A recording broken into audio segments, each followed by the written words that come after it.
Hello everyone, स्वागत है आप सभी का इस वीडियो में। तो इस वीडियो में अभी हम लोग पढ़ेंगे हिस्ट्री ऑफ आयरन मेकिंग के बारे में। तो ये आयरन मेकिंग सब्जेक्ट का सबसे पहला लेक्चर है जिसमें हम लोग जानेंगे आयरन मेकिंग के हिस्ट्री के बारे में। ठीक है, मतलब इतिहास में पहले कैसे कैसे डेवलपमेंट हुआ, कहाँ से हमने आयरन बनाना चालू किया और इस कंडीशन तक, है ना, जहाँ पे भी हम हैं वहाँ तक हम कैसे पहुँचे। तो सबसे पहले बात आती है कि हमको हिस्ट्री पढ़ने की ज़रूरत क्या करेंगे हिस्ट्री पढ़ के, इतिहास जान करके। तो देखिए, हिस्ट्री पढ़ने से सबसे ज़्यादा फ़ायदा क्या होता है ना, हमको इससे ये समझ में आता है कि कैसे हमने शुरुआत किया था आयरन बनाने का, फिर क्या क्या डेवलपमेंट हुआ, है ना। तो हमको क्या मिलता है, एक फ्यूचर का भी रोड मैप मिलता है कि हमने पहले कैसे डेवलपमेंट किया, क्या क्या चीज़ों में ध्यान दिया, जो हमने डेवलपमेंट करके आज की कंडीशन तक हम पहुँचे हैं। फिर फ्यूचर में हमको कैसे उसको और बेटर बनाना है। ठीक है, मतलब आयरन मेकिंग प्रोसेस को कैसे इफ़िशिएंट बनाना है, कॉस्ट इफ़ेक्टिव बनाना है।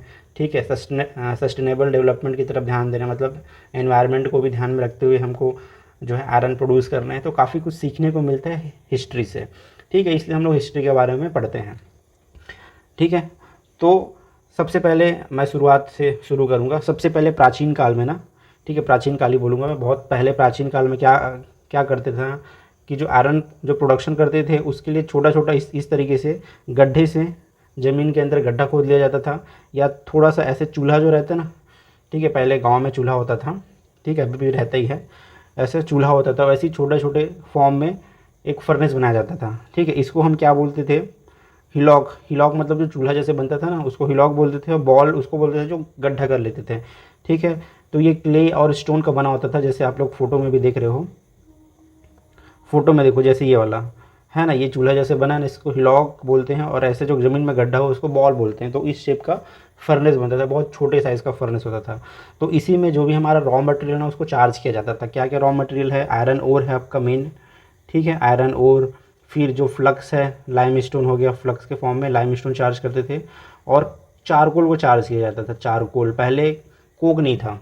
शुरुआत में जब डेवलपमेंट हुआ ना, आयरन बनना शुरू हुआ, उस समय चारकोल का इस्तेमाल करते थे। चारकोल मतलब जो लकड़ी के जलने से जो कोयला बनता है ना, लकड़ी को जलाने के बाद जो कोयला बचता है उसी को चारकोल बोला जाता है। तो उसका इस्तेमाल करते थे। तो सारे रॉ मटेरियल को ना इसी में ही क्या कर देते थे, चार्ज कर देते थे। उसके बाद इसको हवा की ज़रूरत है जलने के लिए। तो ऐसे हवा सप्लाई के लिए बहुत पहले जब बहुत शुरू हुआ ना, तो शुरू में किसी तरीके से हवा अलग से सप्लाई नहीं किया जाता था। जो नेचुरल ड्राफ्ट है, जो मतलब जो नेचुरल हवा चल रही है उसकी वजह से वो क्या होता था, गर्म होता था। ठीक है, फिर धीरे धीरे इसमें क्या होने लग गया, डेवलपमेंट हुआ तो इस तरीके से ये आपको देख रहे हो ना, इसको इसको बोलते हैं बिलो। ठीक है, बिलो करके इसका नाम है ना। तो ये आने लग गया, इसको देखो हाथ से ऐसे ऊपर नीचे करने से क्या होता था कि जो हवा है ना, ऊपर नीचे करने से जो हवा है वो सीधा कहाँ जाता था, फर्नेस के अंदर। ऐसे पाइप पाइप लगा दिया जाता था, इस तरह से पाइप जैसा। वहाँ से वो जो बिलो को ऊपर नीचे करते थे हाथ से, तो जो हवा था वो तेज़ी से फर्नेस, जो ये छोटा फर्नेस है उसके अंदर जाता था। ठीक है, तो धीरे धीरे ये डेवलपमेंट होने लग गया, है ना। अब यहाँ पे भी सेम रिएक्शन होता है, जो अभी के ब्लास्ट फर्नेस में जो रिएक्शन होता है ना, वैसे सेम रिएक्शन यहाँ पे भी होता था कि जो कार्बन है, चारकोल का कार्बन है, वो ऑक्सीजन से रिएक्शन कर लेता था।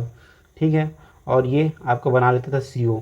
फिर यही जो CO गैस है, CO गैस क्या करता था कि जो जो आयरन ओर है Fe2O3 है, उससे रिएक्शन करके, है ना, क्या बनाता है, आयरन।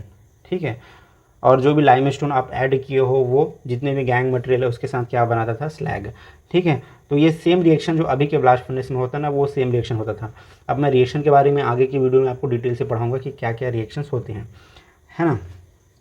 तो ये सारी रिएक्शन होते थे। अब ये जो फर्नेस है ना, जो छोटा सा फर्नेस है, उसको हम ब्लास्ट फर्नेस तो नहीं बोलेंगे, बस छोटा सा फर्नेस ही बोलेंगे, है ना। उसका हाइट लगभग 5 से 7 सेंटीमीटर, और उसका जो डाया है 30 से 60 सेंटीमीटर हुआ करता था। वहाँ से केवल 1 से 3 kg ही आयरन एक बार में प्रोडक्शन होता था, केवल 1 से 3 kg बस, और बस, है ना। और इस आयरन को क्या बोलते थे, ब्लूमरी। जो आयरन वहाँ से मिलता था उसको बोलते थे ब्लूमरी। अब उस समय ऐसा टाइपिंग वगैरह का व्यवस्था नहीं था, मतलब यहाँ पे टाइपिंग नहीं होता था। सिंपली क्या होता था, आयरन जब बन जाता था, आयरन और स्लैग, है ना, पिग आयरन और स्लैग बन जाता था, तो अपने आप अंदर सॉलिडिफाई हो जाता था। क्योंकि धीरे धीरे जब फर्नेस ठंडा होता था ना, तो आपका स्लैग और जो पिग आयरन है वो अंदर ही सॉलिडिफाई हो जाता था। ठीक है, तो ऐसे बड़े बड़े इस तरीके से फॉर्म में आपका आयरन हो गया और स्लैग वो मिलता था। ठीक है, मतलब टाइपिंग वगैरह की व्यवस्था नहीं थी, और इतने छोटे से फर्नेस में कोई टाइपिंग पॉसिबल भी नहीं था कि अलग से आपको टाइपिंग करना है फिर चार्ज करना है, क्योंकि छोटा सा फर्नेस था। ठीक है, तो इस तरह से सॉलिड के फॉर्म में हमको मिलता था। फिर इसको बाद में फिर जो भी है, जो पहले वो होते थे ना, लोहार उन लोग पीट पीट करके जो भी इसको बनाना है, जो भी प्रोडक्ट बनाना है, पहले के टाइम पे जैसे तलवार भाले बनते थे और भी बहुत सारी चीज़ें बनती थी, तो फिर इसी आयरन से बनता था।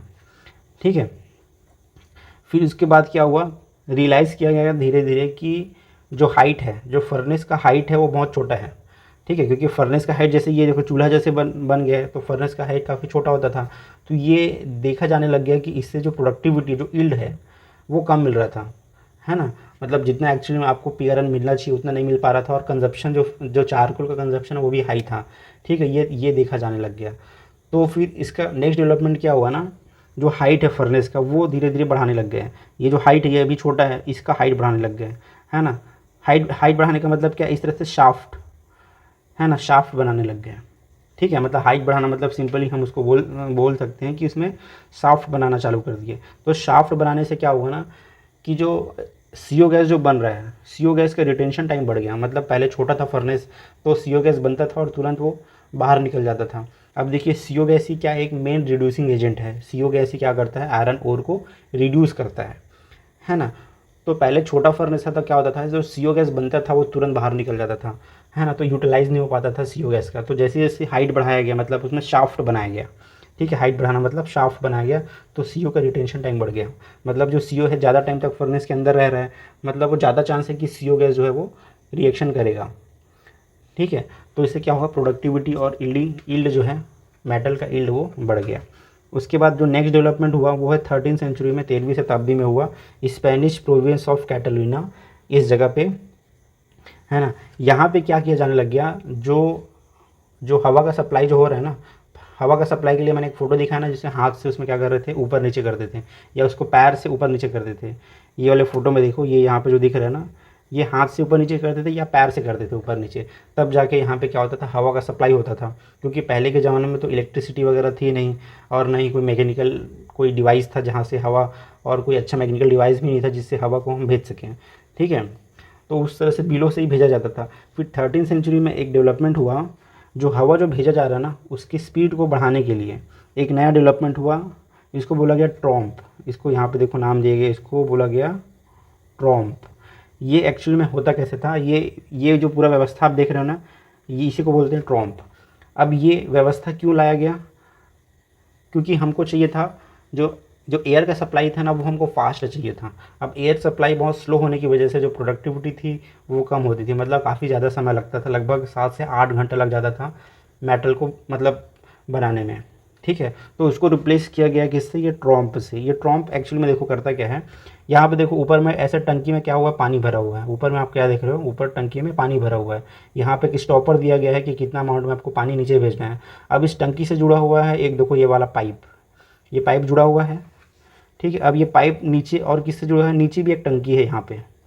ठीक है, अब इस टंकी से ये ऊपर वाला जो पाइप है वो नीचे टंकी से जुड़ा हुआ है। अब इसी टंकी से एक और पाइप जो है वो कनेक्टेड है, जो कि जा रहा है आपका यहाँ पे फर्नेस में जा रहा है। ठीक है, अब देखिए ये काम कैसे करता था, ये जो ऊपर में जो पानी है ऊपर टैंक में, उस पानी को सीधा क्या करते थे, नीचे लाते थे। स्टॉपर को, ये स्टॉपर है ना, उसको ऊपर करने से जो पानी था टैंक का, ये टैंक से होते हुए पाइप में जाता था। फिर पाइप से वो कहाँ पे जाता है, नीचे वाले टैंक में। अब देखो यहीं पे क्या होता था, नीचे वाले टैंक में पहले से वाटर, यहाँ पे जो नीचे वाला टैंक है वहाँ पे वाटर पूरा फुल्ली भरा होता था, आधा रहता था। यहाँ पे वाटर आधा है, तो आधे जगह पे क्या है, अभी एयर है। यहाँ पे आधे आधे टैंक में क्या है, हवा है। तो जब ऊपर से पानी आता था तो पानी क्या करता था, पानी का लेवल जैसे बढ़ता था ना, पानी का लेवल बढ़ता था, तो यहाँ पे जो एयर है वो क्या होता था, प्रेशराइज होकर कहाँ जाता था, ये वाले पाइप से होते हुए फर्नेस के अंदर जाता था। ठीक है, इस व्यवस्था को बोलते हैं ट्रॉम्प। ठीक है, ये केवल इसलिए कि जो जो पानी है वो पानी क्या कर रहा है, हवा को प्रेशराइज कर रहा है ना। प्रेशराइज करके कहाँ भेज रहा है, वो फर्नेस में। ठीक है, अब जब ये पूरा फुल भर जाता था पाइप, यहाँ से ये वाला नीचे वाला टैंक फुल भर जाता था, तो नीचे में एक और व्यवस्था जहाँ से इस टैंक को खाली कर लेते थे पानी को। ठीक है, फिर ये टैंक आधा हो जाता था। फिर ऊपर से ऊपर वाले टंकी से हम पानी भेजते थे। तो पानी जब नीचे वाला टैंक में भरता था तो जो हवा था वो कहाँ चला जाता था, दूसरे पाइप के थ्रू फर्नेस में। ठीक है, ठीक है, तो ये जो पूरा स्ट्रक्चर है देखने में काफ़ी सिंपल लग रहा है, बट एक्चुअली में यहाँ से जो हवा का जो प्रेशर था ना वो काफ़ी ज़्यादा ज़्यादा होता था। इससे क्या होने लग गया कि कम समय में ज़्यादा अमाउंट में हम हवा सप्लाई करने लग गए। ठीक है, इससे क्या हुआ, अब ज़्यादा हवा सप्लाई हो रहा है ना, मतलब ज़्यादा ऑक्सीजन सप्लाई हो रहा है। तो जितना ज़्यादा ऑक्सीजन सप्लाई हो रहा है तो उतना ज़्यादा क्या होगा, आपका जो अंदर जो आपने चारकोल डाला है वो बर्न होगा, उतनी फास्ट रेट से बर्न होगा और उतना जल्दी क्या होगा, रिएक्शन होगा। ठीक है, तो ये नेक्स्ट डेवलपमेंट हुआ, ये जो ट्रॉम्प। इसको क्या बोलते थे, इस पूरे जो पूरे फर्नेस को एक साथ बोलते थे कैटलन फोर्ज। इसको क्या क्या नाम दिया गया, कैटलन फोर्ज के नाम से जाना जाता था। इस पूरे मतलब सिस्टम को, ये जो फर्नेस है और जो ट्रॉम्प है उसको, इसको बोलते थे कैटलन फोर्ज। ठीक है, अब यूरोप में क्या होने लग गया, अब देखो क्या होने लग गया कि जो यूरोप है ना, यूरोप में लगातार आयरन का डिमांड बढ़ने लग गया। ठीक है, आयरन की डिमांड बढ़ने से क्या हो गया कि ये चीज़ आने लगी कि हमको कम समय में ज़्यादा प्रोडक्शन करना है। ठीक है, तो इससे क्या होने लग गया ना कि जो कैटलन फोर्ज हुआ, कैटलन फोर्ज को धीरे धीरे उसके साइज़ को बढ़ाया गया, है ना, उसके साइज़ को बढ़ाना चालू किया गया। तो बढ़ाते बढ़ाते फिर नेक्स्ट जो डेवलपमेंट हुआ वो था जर्मन स्टूकोफोन, ये डेवलप किया गया। यहाँ पे देखो ये फ़ोटो दिया गया है, जर्मन, इसको बोलते हैं जर्मन स्टूकोफोन। ठीक है, ये जो स्टूकोफोन है ना, यही इसी को बोला जाता है जो आप आज जो मॉडर्न ब्लास्ट फर्नेस है उसका ये क्या है, प्रोजिनेटर है, मतलब पूर्वज है। आज के ब्लास्ट फर्नेस का जो है ना ये पूर्वज है, मतलब यहीं से ही जो एक्चुअल मॉडर्न ब्लास्ट फर्नेस है ना उसका डेवलपमेंट शुरू हुआ। यहाँ पे आप देख सकते हो इसका जो शेप है केवल लगभग मॉडर्न ब्लास्ट फर्नेस जैसा आपको दिख रहा है। ये वाला एरिया ये ना क्ले से और स्टोन से बनाया गया है इसको पूरा। ठीक है, अब इसमें हवा सप्लाई के लिए यहाँ पे देखो वाटर बिलो यूज़ करते थे। ये वाटर सप्लाई से क्या होता था, इसमें हवा, ये वाटर जो है इसको यहाँ पे आता था, तो ये बिलो से क्या होता था, हवा सप्लाई होता था कि इसमें फर्नेस के अंदर। तो इसमें 2 से 3 ट्यूयर लगे होते थे। ठीक है, और ये ऊपर से रॉ मटेरियल सारा हम क्या करते थे, चार्ज करते थे। ठीक है, तो इसमें जो मेजर डेवलपमेंट जो हुआ यही हुआ, स्टूकोफोन। ठीक है, अब इसका जो हाइट था वो कितना था, 3 से 4.5 मीटर हाइट का होता था ये। ठीक है, स्टोन और क्ले से इसको बनाते थे। क्ले मतलब मिट्टी और पत्थर से इसको पूरा बनाया गया। इसका जो क्रॉस सेक्शन है वो राउंड या रेक्टेंगल होता था। ठीक है, और एयर सप्लाई के लिए यहाँ पे दो ट्यूबर के यूज़ करते थे, है ना, और वाटर ड्रिवन बिलो होता था। वाटर ड्रिवन बिलो के थ्रू हम क्या करते थे, हवा इसमें सप्लाई करते थे, है ना। और इसमें क्या होता था, डोर, इधर एक डोर भी लगा होता था, जो भी मतलब जब बन जाता था, आयरन बन जाता था तो निकालने के लिए, है ना, यहाँ पे क्या होता था, डोर होता था। इसको फॉल्स डोर बोलते थे। ठीक है, और आउटपुट जो इस फर्नेस का वो कितना था, 45 to 50 टन पर एनम इसकी कैपेसिटी थी। अब क्या हुआ, जो ये जो स्टूकोफोन है वो धीरे धीरे और इसका साइज़ बढ़ने लगा। ठीक है, साइज़ इसका बढ़ाया गया ताकि जो प्रोडक्टिविटी है या जो प्रोडक्शन है ज़्यादा अमाउंट में प्रोडक्शन किया जा सके। ठीक है, फिर इसी का डेवलपमेंट करने से हमको क्या मिला, जो मॉडर्न ब्लास्ट फर्नेस है ना, इसी के डेवलपमेंट से हम जो आज यूज़ करते हैं ब्लास्ट फर्नेस वो बना है। ठीक है, उसके बाद अब क्या क्या डेवलपमेंट हुआ आगे जा कर के, development to modern iron making. तो आज के समय में जो ब्लास्ट फर्नेस है ना, या आज के समय में जो आयरन मेकिंग है वो कैसे आया, तो जो अभी स्टूकोफोन जो मैंने दिखाया ना, उसी में धीरे धीरे क्या किया गया, बहुत सारा डेवलपमेंट होते गया। तो कौन कौन सा डेवलपमेंट हुआ, पहला जो डेवलपमेंट हुआ कोक फर्नेस। पहले क्या करते थे, जैसे मैंने बताया चारकोल का इस्तेमाल करते थे एज ए फ्यूल, है ना। तो चारकोल बनता कैसे था, लकड़ी के जलने से जो कोयला मिलता था वो चारकोल होता था। लेकिन जैसे जैसे आपका जो प्रोडक्शन है, जो डिमांड बढ़ने लग गया, तो फर्नेस का संख्या बढ़ी, फर्नेस का साइज़ बढ़ा, तो चारकोल का डिमांड बढ़ गया। तो चारकोल बनता है लकड़ी से, तो इससे क्या होने लगा कि लकड़ी को काट के उसको जलाना पड़ता था, है ना। तो फिर ये बात उठने लग गई कि हमको लकड़ी बहुत काटना पड़ रहा है, पेड़ काटने की ज़रूरत पड़ रही है। तो यहाँ पे एक एनवायरमेंटल रिस्ट्रिक्शंस भी आने लग गए कि चारकोल प्रोडक्शन के लिए आपको लकड़ी काटना ज़रूरी है, पेड़ काटना ज़रूरी है। ठीक है, तो उसी को ध्यान में रखते हुए ना अल्टरनेटिव खोजा गया। तो उसके बाद मिला कोक, चारकोल की जगह क्या यूज़ करने लग गए, कोक। ठीक है ना। कोक आज के ज़माने में भी कोक ही यूज़ करते हैं हम लोग। जो कोक है वो बहुत ही क्या है, इंपॉर्टेंट रॉ मटेरियल है ना। और नेक्स्ट एक और रीज़न क्या था कोक के आने का, कोक का जो स्ट्रेंथ होता है ना वो काफ़ी हाई होता है ना। तो जैसे जैसे फर्नेस का हाइट बढ़ने लग गया, चारकोल जब हम डालते तो चारकोल क्या हो जाता था, चारकोल टूट जाता था, उसका स्ट्रेंथ कम है, हेवी बर्डन के कारण, क्योंकि ब्लास्ट फर्नेस का साइज़ क्या होने लग गया, बढ़ने लग गया। तो चारकोल जो था ना वो क्या हो जाता था, ब्रेक हो जाता था नीचे आकर के, तो इससे परमेबिलिटी क्या हो गई, घटने लग गई। तो फिर इसलिए यूज़ करने लग गए कोक। ठीक है, तो ये नया डेवलपमेंट हुआ। नेक्स्ट जो डेवलपमेंट था वो है एग्जॉस्ट गैस यूटिलाइजेशन। अब देखिए पहले के फर्नेस में क्या होता था ना कि जो गैसेस थी उसको हम सीधा क्या कर देते थे, छोड़ देते थे हवा में। किसी तरीके से उसका यूटिलाइजेशन नहीं करते थे। अब जो ब्लास्ट फर्नेस से जो गैस निकलता था, या ब्लास्ट फर्नेस से या जो भी पहले फर्नेस यूज़ करते थे, वहाँ से जो गैसेस निकलता था ना, उसमें काफ़ी ज़्यादा अमाउंट में क्या होता था, CO, कार्बन मोनोऑक्साइड। अब ये देखिए, कार्बन मोनोऑक्साइड की खासियत ये है कि ये एक फ्यूल गैस है, मतलब CO जो है वो बर्न हो सकता है, जल सकता है। ये CO जो है ऑक्सीजन के साथ रिएक्शन करके CO2 बनाता है। तो ये जो रिएक्शन है ना, एक्सोथर्मिक रिएक्शन है, मतलब CO एक फ्यूल है ना, गैसियस फ्यूल की तरह आप इसको उपयोग कर सकते हो। तो पहले क्या होता था, गैस को हम सीधा छोड़ देते थे, तो इससे बहुत सारा अमाउंट में जो हीट एनर्जी है वो क्या हो जाता था, लॉस होता था, है ना। फिर धीरे धीरे इसका मतलब जो यूटिलाइजेशन है उसको आगे बढ़ाया गया, मतलब जो CO गैस है ना उसको यूटिलाइज़ करना शुरू किए, है ना। तो इसका यूटिलाइज़ कहाँ चालू किए, जो CO गैस जो निकलता था उसको हम भेजने लगे स्टोव में, ठीक है। स्टोव के बारे में अभी बताऊंगा, स्टोव में भेजने लगे, वहाँ पे इसका यूटिलाइज़ करते थे। नेक्स्ट डेवलपमेंट क्या हुआ, हॉट ब्लास्ट जनरेशन। अब देखिए, पहले क्या होता था, सिंपली हम कोल्ड एयर सप्लाई करते थे, है ना। तो कोल्ड एयर सप्लाई करने से क्या मतलब लॉस होता था कि आपको कोक ज़्यादा चार्ज करना पड़ता था, कोक या चारकोल जो भी है वो हमको ज़्यादा चार्ज करना पड़ता था। धीरे धीरे ये एक्सपेरिमेंट हुआ कि जब हम गर्म हवा सप्लाई करते हैं ब्लास्ट फर्नेस में, तो इससे कोक जो रेट है, जो कोक कंजप्शन है या फ्यूल का कंजप्शन है वो कम होता है, प्रोडक्टिविटी बढ़ जाती है, कम समय में हमको ज़्यादा प्रोडक्शन मिलता है। तो ये धीरे धीरे ये समझ में आने लग गया कि हमको गर्म हवा सप्लाई करना है, मतलब हॉट ब्लास्ट सप्लाई करना है, ठीक है। तो हॉट ब्लास्ट सप्लाई के लिए क्या क्या हुआ कि आपको हॉट ब्लास्ट बनाना भी पड़ेगा। तो इसी से क्या आया डेवलपमेंट, क्या हुआ नेक्स्ट डेवलपमेंट, स्टोव आया। स्टोव का काम क्या था, हवा गर्म करके भेजने आपको ब्लास्ट फर्नेस में, ठीक है। तो स्टोव कैसा होता है आगे मैं बहुत ज़्यादा डिटेल से आपको बताऊंगा आगे आने वाले लेक्चर्स में, अभी थोड़ा सा बता देता हूँ। स्टोव सिंपल कैसे रहता था, स्टोव मतलब एक तरह से चेकर ब्रिक्स का एक चैम्बर है।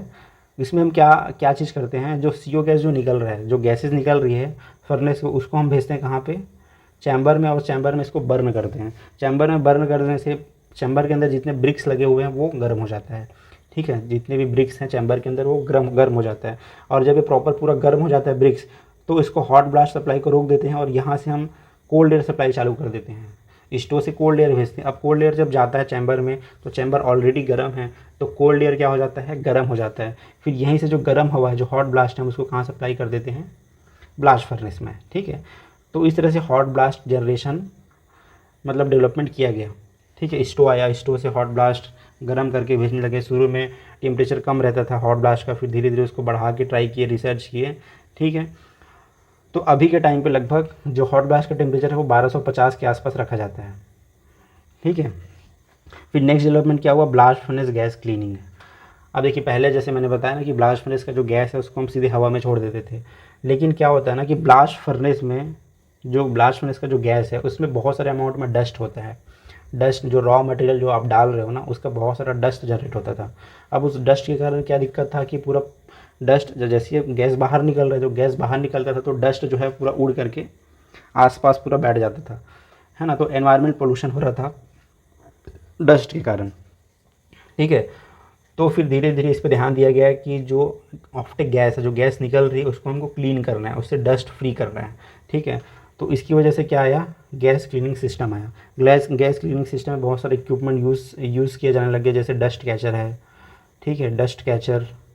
फिर स्क्रबर है, वेंचुरी स्क्रबर या वेट स्क्रबर जिसको बोलते हैं, है ना। इसके अलावा इलेक्ट्रोस्टैटिक प्रेसिपिटेटर, इन सब डिवाइस का यूज़ किया जाने लग गया, ठीक है, जो ब्लास्ट फर्नेस जो गैस है उसको क्लीन करने के लिए। दूसरा क्या ज़रूरत पड़ने लगी कि अगर आपको ब्लास्ट फर्नेस गैस को यूटिलाइज़ करना है स्टोव में आपको भेजना है ब्लास्ट फर्नेस गैस को, तो उसके लिए जो ब्लास्ट फर्नेस गैस है ना, उसको क्लीन करना ज़रूरी है, क्योंकि आप ब्लास्ट फर्नेस गैस को स्टोव में बिना क्लीन किए नहीं भेज सकते। अगर आप बिना क्लीन किए भेज दोगे स्टोव में गैस को, तो पूरा डस्ट जम जाएगा चैम्बर में, जो स्टोव है ना उसमें पूरा डस्ट जम जाएगा। तो आपको ब्लास्ट फर्नेस यूटिलाइज़ करने के लिए ब्लास्ट फर्नेस को क्लीन करना ज़रूरी है। तो ब्लास्ट फर्नेस गैस पहले क्लीन होता है, फिर उसका यूटिलाइज़ करते हैं, ठीक है। नेक्स्ट डेवलपमेंट क्या हुआ इसी में ही, नेक्स्ट जो डेवलपमेंट हुआ वो है चार्जिंग डिवाइसेस का। अब देखिए, पहले का फर्नेस काफ़ी छोटा होता था, बहुत प्राचीन काल में तो बहुत छोटा होता था, चूल्हे टाइप का रहता था, तो उस समय किसी चार्जिंग डिवाइस की ज़रूरत नहीं थी, ठीक है। लेकिन जैसे जैसे नया नया फर्नेस डिज़ाइन हुआ, फिर फर्नेस का साइज़ बढ़ने लग गया, तो फिर ये होने लगे कि चार्जिंग डिवाइस की ज़रूरत पड़ने लग गई, क्योंकि फर्नेस का साइज़ बड़ा हो गया, तो अब उसको हाथ से चार्ज करना तो मुश्किल है, ठीक है। तो नए नए चार्जिंग डिवाइसेस आने लगे। चार्जिंग डिवाइसेस में क्या क्या आने लगे, जैसे एक होता है स्किप कार, है ना, स्किप कार होता है एक, जो फर्नेस के ऊपर एक कार जैसे ऐसे रहता है ना, ऐसा। इसी में ही सारा रॉ मटेरियल को ले जा करके हम लोग ऊपर फर्नेस के ऊपर ले जाते हैं और फर्नेस में क्या कर देते हैं, इसको फर्नेस में ऊपर से चार्ज कर देते हैं। तो ये स्किप कार आने लग गया। उसके बाद कन्वेयर बेल्ट हो गया, और भी बहुत सारे जो डिवाइस है, जैसे बेल चार्जिंग सिस्टम है, डबल बेल चार्जिंग सिस्टम, फिर बेललेस चार्जिंग सिस्टम, ये सब धीरे धीरे डेवलप हुआ। ठीक है, पहले ऐसे चार्जिंग डिवाइस वगैरह नहीं होता था। नेक्स्ट है डेवलपमेंट क्या हुआ, बिग कास्टिंग मशीन। अब देखिए पहले क्या होता था ना कि जो पिग आयरन बनता था ना, उसको हम डायरेक्टली एसएमएस में नहीं भेजते थे, या वैसा फैसिलिटी नहीं था कि जो ब्लास्ट होने से जो आपको पिग आयरन मिल रहा है उसको तुरंत हम एसएमएस शॉप में भेज सकें। तो क्या करते थे ना, जो पिग आयरन जो मिलता था ब्लास्ट फर्नेस से, उसको कास्टिंग कर लेते थे, है ना। उसके लिए कास्ट हाउस होता था, बड़ा बड़ा कास्ट हाउस होता था, वहाँ पे सैंड का मोल्ड बना करके उसमें कास्टिंग करते थे। जो पिग आयरन जो निकलता था ना, उसको ही सैंड के मोल्ड में डाल डाल के कास्टिंग करते थे। ठीक है। तो देखिए पहले के ज़माने में क्या होता था ना कि जो टाइपिंग होता था वो लगभग 8 से 10 घंटा लगता था एक टाइपिंग होने में, मतलब काफ़ी ज़्यादा समय लगता था आयरन प्रोडक्शन में। तो उस समय ठीक था, प्रोडक्शन कम था तो कास्ट हाउस में काम चल जाता था। लेकिन जैसे जैसे प्रोडक्शन रेट बढ़ा, टाइपिंग टाइम कम हो गया, मतलब कम टाइम पे आयरन का प्रोडक्शन चालू हो गया, कम समय में ज़्यादा आयरन का प्रोडक्शन चालू हो गया। तो जो कास्ट हाउस होता था पहले ना, वो अब कम पड़ने लग गया, है ना। तो उसको रिप्लेस किया कास्टिंग मशीन से। तो कास्टिंग मशीन आता था जो कम टाइम पे बहुत हाई रेट से कास्टिंग करता था। ठीक है। तो ये इसमें नेक्स्ट डेवलपमेंट हुआ कास्टिंग मशीन। अब वैसे अभी के टाइम पे तो जनरली कास्टिंग मशीन आपको कहीं पे नहीं मिलेगा, क्योंकि जो पिग आयरन जो बनता है ब्लास्ट फर्नेस के, उसको हम डायरेक्टली सीधा भेज देते हैं एसएमएस शॉप में। ठीक है, उसको हमको मतलब कास्टिंग करने की ज़रूरत नहीं पड़ती है। ठीक है। तो ये सब डेवलपमेंट हुआ धीरे धीरे करके। इसी डेवलपमेंट से जो आज का जो ब्लास्ट फर्नेस है, इस तरीके से हमको देखने को मिलता है। ठीक है। इस ब्लास्ट फर्नेस में आपको थोड़ा बहुत समझा देता हूँ। देखो इस ब्लास्ट फर्नेस का साइज़ कैसा है, ये इस तरीके से रहता है साइज़। ये इसका जो डायमीटर है ना, नीचे की ओर बढ़ता है। ठीक है।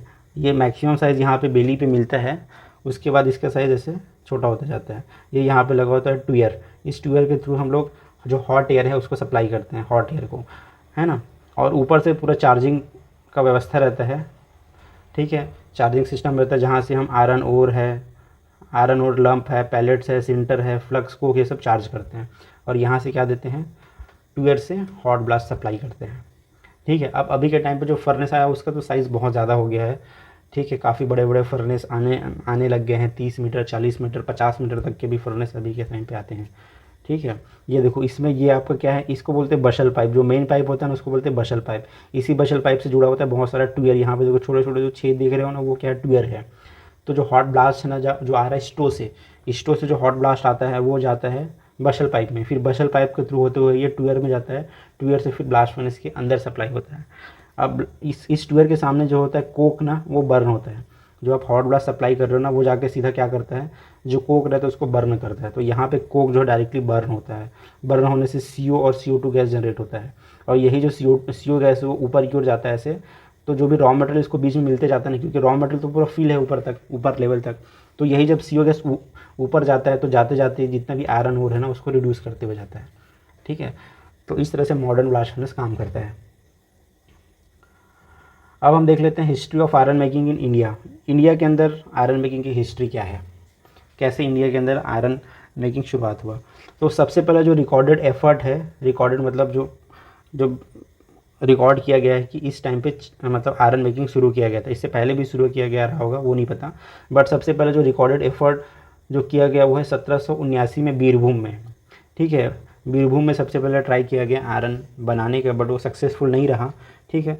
तो नेक्स्ट जो मेजर जो डेवलपमेंट हुआ वो 1830 में हुआ। 1830 में जोशिया मार्शल करके एक सिविल सर्वेंट थे ईस्ट इंडिया कंपनी में। उस समय क्या था, अंग्रेज़ों का टाइम था ना, ईस्ट इंडिया कंपनी थी। तो उस समय सबसे पहले आयरन बनाना शुरू किया गया। ठीक है। 1830 में। फिर जो सबसे और उसके बाद जो बड़ा डेवलपमेंट हुआ वो था बंगाल आयरन वर्क्स के द्वारा एक कंपनी है बंगाल आयरन वर्क्स, जो कुल्टी में था उस समय 1870 में। वहाँ पे ना कोक का इस्तेमाल किया जाने लग गया। इससे पहले यूज़ होता था, आयरन बनता था बट चारकोल से बनता था, बट 1870 में कोक का इस्तेमाल किया जाने लग गया। ठीक है। अब ये जो ब्लास्ट फर्नेस को 1870 में बनाना चालू किया और 1875 में वहाँ से प्रोडक्शन जो है वो चालू हो गया। ठीक है। नेक्स्ट जो डेवलपमेंट हुआ वो था 1908 में जब जमशेदजी टाटा ने पहला इंटीग्रेटेड प्लांट बनाया। इंडिया का सबसे पहला इंटीग्रेटेड प्लांट जो है 1908 में इस्टेब्लिश किया गया जमशेदजी टाटा के द्वारा, है ना। उस कंपनी का नाम था उस समय Tata iron and steel company, TISCO के नाम से उस समय था। अभी के टाइम इसका नाम है टाटा स्टील, ठीक है। ये कंपनी 1908 में बनना चालू हुई और 1912 में यहाँ से स्टील प्रोडक्शन स्टार्ट हुआ। ये पहला इंटीग्रेटेड स्टील प्लांट था इंडिया का, ठीक है। नेक्स्ट डेवलपमेंट कब हुआ? 1918 में। 1918 में जो Mysore iron and steel works है जो कि भद्रावती कर्नाटक में है, वहाँ पे जो है स्टील प्लांट की स्थापना हुई। वहाँ से मतलब नया स्टील प्लांट खोला गया जिसका नाम अभी के समय में Visvesvaraya iron and steel limited है। अभी नाम है, पहला इसका नाम Mysore iron and steel works होता था। 1918 में ये इस्टेब्लिश किया गया था, ठीक है। बहुत बड़ा प्लांट था वो, उस समय के लिए बहुत बड़ा प्लांट था। वहाँ का कैपेसिटी कितना था? 20,000 tonne pig iron per annum capacity था, ठीक है। फिर जो मेजर डेवलपमेंट हुआ इंडिया में, जिसको हम बोलेंगे कि रियल डेवलपमेंट, स्टील के फील्ड में जो रियल डेवलपमेंट हुआ वो सेकेंड 5 ईयर प्लान में हुआ। सेकेंड 5 ईयर प्लान मतलब 1956 से लेके 1961 का जो टाइम था, है ना, ये इसको बोलते हैं सेकेंड 5 ईयर प्लान। जैसे इंडिया जब आज़ाद हुआ ना, तो ऐसा 5 ईयर प्लान बनाया जाता था कि इस 5 ईयर में किस चीज़ पे ध्यान देना है। जैसे इस 5 ईयर में हमको एग्रीकल्चर पे ध्यान देना है, इस 5 ईयर में इंडस्ट्री पे ध्यान देना है। तो जो सेकेंड 5 ईयर प्लान था ना 1956 से लेकर 1961, उसमें इंडस्ट्रियलाइजेशन पे ध्यान दिया गया कि कंट्री के अंदर क्या होना चाहिए? इंडस्ट्रियलाइजेशन होना चाहिए, बड़े प्लांट होने चाहिए, मैन्युफैक्चरिंग होना चाहिए। तो इसी सेकेंड 5 ईयर प्लान में सोचा गया कि स्टील प्लांट हमको इस्टेब्लिश करना है, स्टील प्लांट हमको लाना है इंडिया के अंदर, ठीक है। तो इसी समय ही ना जितने भी मेजर जो सरकारी स्टील प्लांट है, जैसे भिलाई स्टील प्लांट हो गया, आपका दुर्गापुर स्टील प्लांट है और बोकारो स्टील प्लांट है, ये सब इसी 5 ईयर प्लान में 1956 से 1961 के बीच में बनाना चालू हुआ, ठीक है। इसमें बहुत सारे अलग अलग देशों की मदद लिया गया, जैसे रशिया, जर्मनी, है ना, यहाँ से मदद लेके प्लांट इस्टेब्लिश किया गया, ठीक है। फिर उसके बाद गवर्नमेंट ने उसी समय क्या किया, एक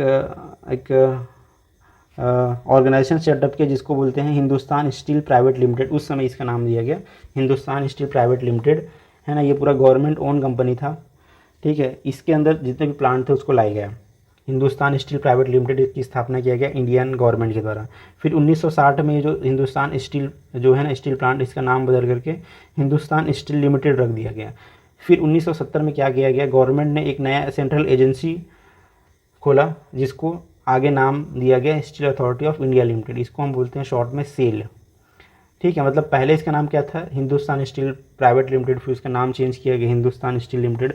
फिर 1970 में एक सेंट्रल एजेंसी बना दिया गया, या का बोल सकते हो मैनेजमेंट एजेंसी बोल सकते हो, कि जितने भी सरकारी स्टील प्लांट है, जैसे Bhilai steel plant, Durgapur steel plant, Bokaro steel plant, इसको कंट्रोल करने के लिए, उसके मैनेजमेंट को एक जगह देखने के लिए एक एजेंसी बना दिया गया जिसका नाम रखा गया SAIL, steel authority of India limited, जो आज भी हम उसी नाम से जानते हैं सेल। सेल के अंदर बहुत से सरकारी प्लांट आते हैं, ठीक है। फिर 1990 से जितने भी बहुत सारे प्राइवेट प्लांट हैं ना, 1990 में मेन क्या हुआ कि लिबरलाइजेशन जो हुआ चालू हुआ, ग्लोबलाइजेशन चालू हुआ, मतलब मार्केट जो है ओपन हुआ। इंडिया का मार्केट पहले ओपन नहीं था वर्ल्ड के लिए, फिर 1990 में जो है इंडिया का मार्केट ओपन हुआ वर्ल्ड के लिए। तो फिर फॉरेन इन्वेस्टमेंट आया बहुत सारा, तो इसी समय क्या हुआ ना, बहुत सारे प्राइवेट स्टील प्लांट लगने चालू हुए, ठीक है। जैसे अभी के टाइम पे जो मेजर प्राइवेट स्टील प्लांट है, जैसे टाटा स्टील है, ठीक है, ये प्राइवेट है, बड़े नाम में है। उसके अलावा जिंदल है, फिर मित्तल है, आर्सेनल मित्तल है, ये सब मतलब इस तरीके से बहुत सारे प्लांट जो प्राइवेट प्लांट हैं 1990 के बाद इस्टेब्लिश होना चालू हुआ, ठीक है। और अभी के टाइम पे अगर आप देखोगे तो जो इंडिया है वो लगभग आई थिंक 3rd या 4th नंबर पे पहुंच चुका है स्टील प्रोडक्शन के मामले में, है ना। और लगातार स्टील प्रोडक्शन इंडिया में बढ़ता ही रहेगा, ठीक है, क्योंकि इंडिया के अंदर स्टील का डिमांड काफ़ी ज़्यादा है और हमारे पास रॉ मटेरियल भी जितनी ज़रूरत है उतना सब कुछ अवेलेबल है हमारे पास, ठीक है। तो इंडिया का फ्यूचर बहुत ब्राइट है स्टील के फील्ड में। ओके, तो ये था पूरा lecture history of iron making को लेके। तो मिलते हैं नेक्स्ट लेक्चर में। Okay, bye bye, thank you so much and God bless you all.